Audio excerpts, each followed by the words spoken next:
In this screencast, I'm going to show you how to create an assessment from an item bank. This screencast assumes that you've already imported your questions from an ExamView test bank or that you have already inputted questions manually into an item bank in Mastery Manager. So the first thing you need to do is go to masterymanager.com and log in.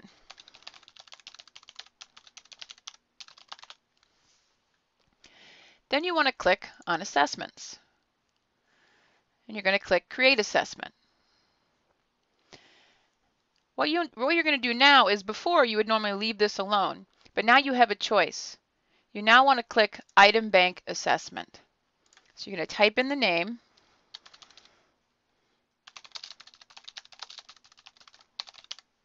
I'm just going to make a sample assessment for this. And again, click your courses and your sections. So I'm going to go down to biology and pick my sections. Pick your building, grade level. All of this should be pretty much standard. Remember to pick your department. Nothing. There we go. Semester 1. Only one grading scale to choose from. All right, and then hit save when you're done. Okay, so there your assessment is basically created. Okay. Then what you want to do is actually add questions to your assessment. So you're going to come here and pick on layout.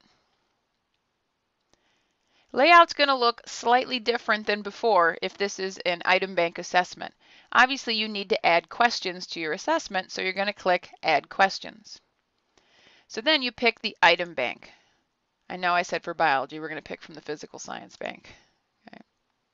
So you've got passages. Passages again are any reading passages or anything else that are associated with questions that are in there already. Okay. Basically you're searching for questions. What I'm going to do is leave all this alone and then click search. But you can search by standards, attributes, keywords. But again, all of those are things that you need to attach to the question itself before you can search by them in the question editor. So you'll hit search. Okay. And then they've made it really easy. All you do is click, and do you see what I'm clicking now? They're outlined in orange. Or if you want to get picky, maybe a burnt umber. Oh, no, I'm just clicking questions at random in here. Okay, but obviously I'd hope you'd take more care and precision in developing your assessments. All right, you see down here it actually has what test bank or what the question name is. And if you watch the previous screencast on importing your questions, you'll see that the name is from that particular screencast.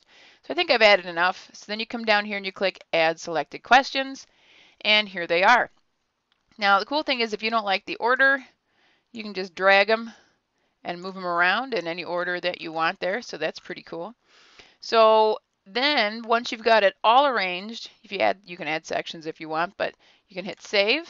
Make sure you hit save, and it's only at the bottom of the page for some reason. You'd think they would put one at the top too. Save, and then you're done. Then what you need to do is come over here and click on Online. I want to show you what this screen means. So you make the assessment, but just because you make it doesn't mean students can take it yet. What you need to do is you need to make it active. Now notice I have three little bars here going across and some really big numbers in yellow. So you notice this one is for my 7th hour and this one is for my 6th hour. This one in pink, you will always have this extra one. So even though I've only picked 2 classes, you're going to have 3. That is for any students that maybe didn't make it into your class, that are really in your class. So it's basically students that aren't assigned, but you still want them to take it. So that's kind of a cool option. Now, what are these codes? These are the codes those students will need to get into your exam. So 7th hour has its own code, 6th hour has its own code. So that way they can't be going and taking each other's tests. Okay. So then what you need to do to actually let them take it online is click Activate. And you can actually specify when they're going to take it.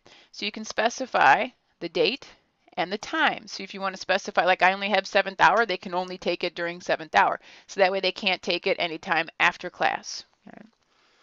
So you check those if you want. Then down here you've got some options. You can give them a time limit, so it'll lock them out after a certain amount of time. You can check whether you want the student to see their score. You can check and see if, or check to see if that you want them to be able to fix their answers, like go back and alter answers as they take the question, or once they answer it, boom, done forever. You can have them randomize the bubbles, and if you need any additional instructions, you can put them in that box. Now review means student review after it's over. So if you check that, then you're going to get some options. You can actually give them a time when they can see their results. So you can give them a day and a time. You can only make certain reports available, so they can just see their score, they could just see how they did on the standards, or they can just see how they did on the questions, or you can let them see all three. It's up to you. So you can hide answers for certain questions, you can hide what they responded, and you can allow students to print. So it's really kind of full featured here. And then you have languages that you can offer the test in, which is pretty cool, but I'm not sure again how well the translation works there. So the kids need that code to get into the test, and then you can specify all these options. And basically then they go and take the test. So that is really all you need to do in order to set up an assessment online in Mastery Manager. In the next screencast, I want to kind of talk about what it's going to take for the students to actually go take the test online. But if you have any questions, again, you can see the user guide by clicking help, or you can email me.